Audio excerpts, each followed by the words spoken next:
Vladimir Vладимирович, азыр айттыңыз, президент арызын жазып берет деп. Төраға өзүнүн отставкага кетти, Мухтар Юсупович.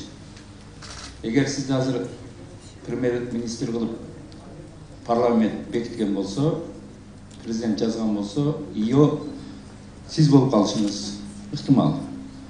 Суроо: 6 ноябрга чейин Боршайком милдеттүү шайлоону жарыялаш керек. Ошого сиздин позицияңыз кандай? Шайлоону жарыялаганга сиздин позицияңыз кандай? Шайлоону өткөзгөнгө? Биздин партиялардын бүгүнкү бардык катышкан партиялардын элдин кызыктыра турган суроо ушул болуп атат бүгүнкү талап. Бүгүнкү талап ошого сиздин негизи көз карашыңыз кандай болот? Бүгүнкү ошол кырдаал партиялык система менен болгон шайлоонун негизинде келип чыгып атпайбы. Анан кийин эми бул маселени мен азырынча ошол ойдон элекмин, ошол сүйлөшүп чечиш керек да, муну карап көрүш керек азыр. Эл негизи каршы болуп атат. Мен силер менен, депутаттар менен, Боршайком менен баарыбыз чогулуп туруп чечели. Акыбал ушундай болуп аткандан кийин кеңешип чечели баары. Өзүн билемдик кылып эле чечип салбай, кеңешип чечели. Эми сөзсүз эле 6 декабрга дебей, анча-мынча кичине кечиксе дагы сүйлөшүп чечели. Биринчи күнү баягы иш күнү башталсын, анан кийин бул маселе боюнча отурабыз. Мыйзамда 6 ноябрдан нары чозо албашыбыз керек. Боршайком милдеттүү конституция. Албетте, мыйзамды бузбашыбыз керек. Мыйзамдар аткарылышы керек. Бирок кырдаал мондай болуп калды да, муну дагы туура түшүнүш керек да. Шайлоону узартайлы деген оюңуз барбы анда?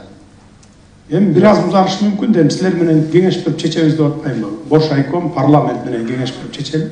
Андай кылганга укугубуз жок, жогорку кеңештин дагы, президенттин дагы, эч ким дагы. Саясий күчтөр эми жарымы, мисалы мына эл бир мандаттуу болсун деп атат. Алтынбек Сулайманович, эл бир мандаттуу болсун деп атат, талап кылып атат ушундай. Саясий күчтөр парламент кайра өткөрөлү деп атат. Ушул кайра эле өткөрө коелу партийный система менен деп. Анан кийин ошон үчүн баягы сүйлөшүп бир компромисске келип туруп анан кийин чечели. Жок, бул партияларда эмес маселе, бул эмес маселе, башкада болуп атпайбы? Шайлоонун эркин атаандашуу берилбегендиги үчүн.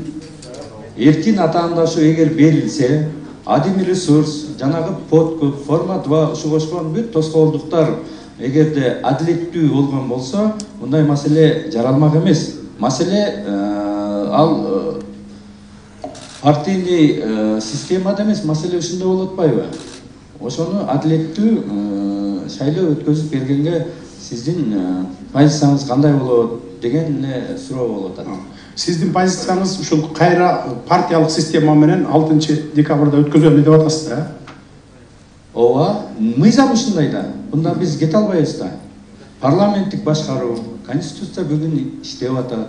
Негизи ушундай да. Менин позициям эмес, негизи конституция бүгүнкү иштеп аткан мыйзам ушундай.